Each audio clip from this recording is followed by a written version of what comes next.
Ayun mga boss, so may kasama tayo dito isang laborer. Gagawin natin, tuturuan natin siya paano mag-install or magkabit ng mga utility box. Malay nyo, maging future electrician yan, di ba?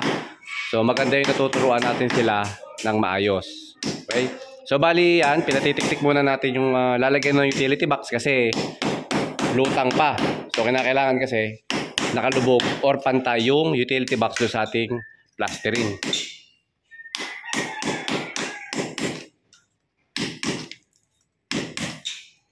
Okay, testing ulit. Testingin mo ulit kung pantay na. Yan, silipin natin. Ayan, pwede na yan. Ngayon, lagyan mo ng tape yung tornilyo.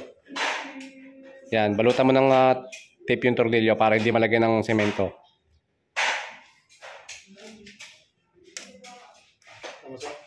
Ayan, sige, balutan mo. Sa ibabaw.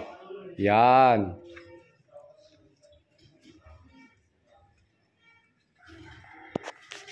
Okay, yung kabila naman.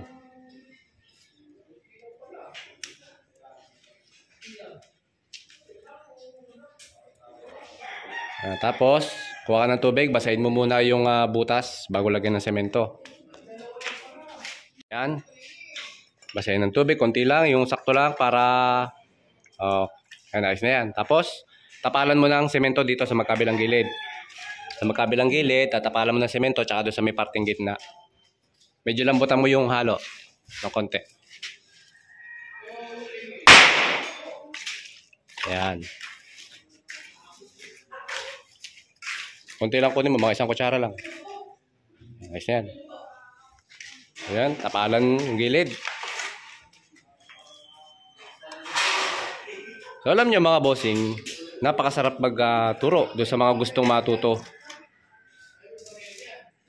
Yan. So pag syempre yung mga ganyan, pag bago, mahirapan talaga. Pero once na yan ay matuto na at nakikita nyong gumagawa na sila mag-isa, napakasarap sa pakiramdam nung tayo ay may natuturuan. Tsaka yung sa may gitna, lagyan mo pa rin yung sa may gitna ng konti para dumikit yung utility box.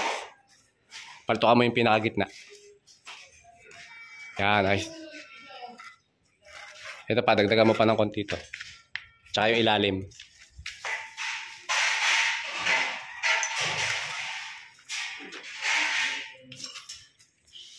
Yan. Sige, lagyan mo pa ilalim, yung baba.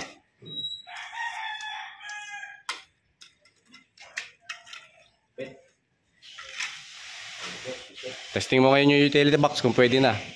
Pag kulang pa sa halo, dadagdagan na lang.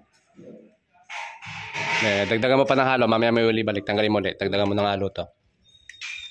Ubusin mo na yung halo na yan. Yun! Okay, kabit mo na yung utility box. Tapos, syempre pagkabit mo ng utility box, sisilipin mo kung libelado. Sige, iganon-ganon mo siya para lumubog.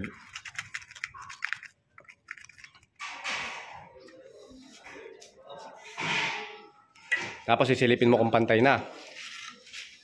Balik na rin natin kasi andito yung butas. Yan. Okay, ayusin mo ulit.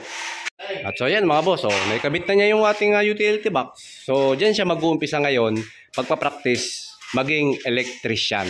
Pagkakabit-kabit ng utility box, pagkakabit-kabit ng mga conduit, hanggang sa siya ay matuto na.